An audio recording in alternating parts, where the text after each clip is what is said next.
জাতীয় বৃক্ষ মেলা 2026। তো রঙিন জাতের প্রচণ্ড আমের কালেকশন আছে। এখন যেহেতু জুলাই মাস চলতেছে, জুলাই মাসে রঙিন আমগুলাই বেশি থাকে, জুনের ভিতরে দেশীয় আমগুলা পাওয়া যায়। তো যাদের এরকম ফলসহ আম গাছ প্রয়োজন, আপনারা জাতীয় বৃক্ষ মেলা আসতে পারেন। আগামী বছর ইনশাল্লাহ সাজু এগ্রো নার্সারি থেকে আপনারা গাছ ক্রয় করতে পারবেন।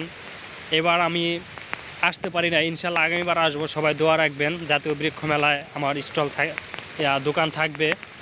তো যাদের এরকম আম প্রয়োজন, এবার আপনারা এখান থেকে নিতে পারেন। আগামীবার ইনশাল্লাহ আমার যত অডিয়েন্স আছে তারা আমার কাছ থেকে গাছ ক্রয় করতে পারবেন। তো সবাই ভালো থাকেন। বৃষ্টির কারণে হয়তো দর্শনার্থী কম, বৃষ্টি শেষ হলে প্রচুর পরিমাণ কাস্টমার আসবে, বেচা বিক্রি হবে। তো প্রচুর বৃষ্টি, আপনারা বৃষ্টি শেষ হলে অবশ্যই মেলায় আসবেন এবং এই সুন্দর গাছগুলো কালেকশন করবেন। ধন্যবাদ। আল্লাহ হাফেজ। সাজু এগ্রো নার্সারির সাথে থাকুন। প্রতিটা ভিডিও এবং বৃক্ষ মেলায় প্রতিটা গাছের আপডেট আপনারা এখান থেকে পাবেন ইনশাল্লাহ।